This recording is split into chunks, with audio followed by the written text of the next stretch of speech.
La légende 10, Les murmures de la mer, par Juliette Norel et Jean-Christophe Maujart. Quand Éléonore décida un soir d'automne de faire crépiter sa première flambée dans la cheminée centenaire de sa maison récemment acquise en lisière de forêt, elle s'aperçut qu'une des pierres sous l'âtre bougeait dangereusement. Elle leva d'abord les yeux au ciel, agacée d'avance de ce menu bricolage à programmer, avant de décider de la desceller complètement pour pouvoir la refixer plus facilement. La pierre poussiéreuse laissa apparaître une cache sous le parement, dans lequel se trouvait un livre hors d'âge, noué de cuir et enveloppé dans une étoffe vieillie par le temps. Elle abandonna là ses espoirs de feu réconfortant, prit délicatement l'ouvrage et s'installa confortablement avec un thé à la bergamote pour étudier ce trésor caché. Son cœur s'emballa tandis qu'elle ouvrait le livre. Le parfum d'antan éveilla ses sens, la sensualité du cuir tanné par les ans, le contact du papier rendu vulnérable par le temps et, elle aurait pu le jurer, le murmure de l'océan sifflant à ses oreilles la plongèrent dans un récit perdu, celui de la légendaire ville d'Ys.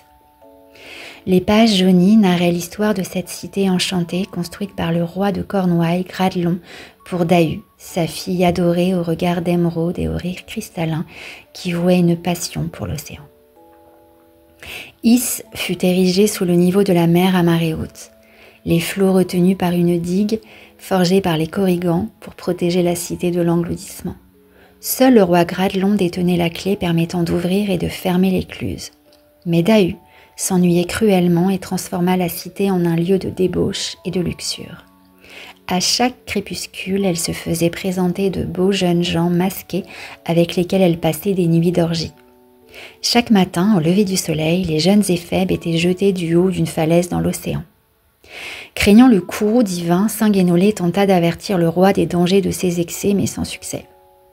Une nuit, un prince tout de rouge vêtu, probablement le diable en personne, fut introduit auprès de Dahu qui en tomba instantanément et éperdument amoureuse.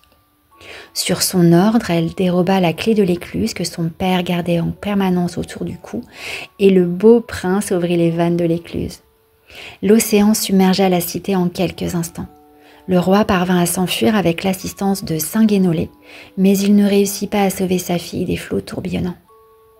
Selon la légende, Dahu se serait changé en sirène et la ville, toujours engloutie par son tombeau marin, se laisserait parfois deviner à travers les reflets lorsque la mer est basse. Les mains tremblantes, Éléonore serra quelques instants cet incroyable livre qui avait voyagé jusqu'à elle en une facétie du destin. Elle réfléchit une poignée de minutes et se décida à téléphoner à son cher Gabriel pour lui proposer une visite de la baie de Douarnenez. Peut-être qu'avec un peu de chance, il pourrait apercevoir les cheveux dorés de Dahu rayonner entre les rochers.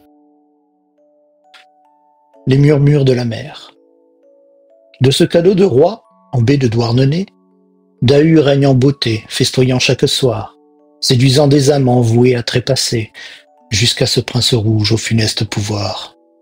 Il manœuvre en coulisses, en masquant ses intrigues, il séduit la princesse en stupre et par sa ruse s'empare de la clé, déverrouille la digue, déchaînant l'océan en ouvrant grand l'écluse.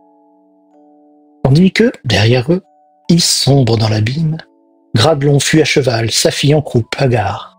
Saint Guénolé l'adjure, abandonne ton crime. Le roi jette Dahu au flot sans un regard. Depuis, lorsque le temps au calme le permet, on entend de la mer monter des sons de cloche.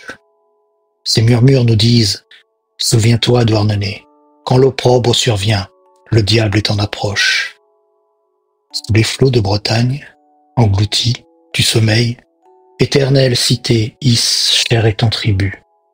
Toi qui fus de Gradelon une pure merveille, le vice et l'ennui t'ont par trop corrompu.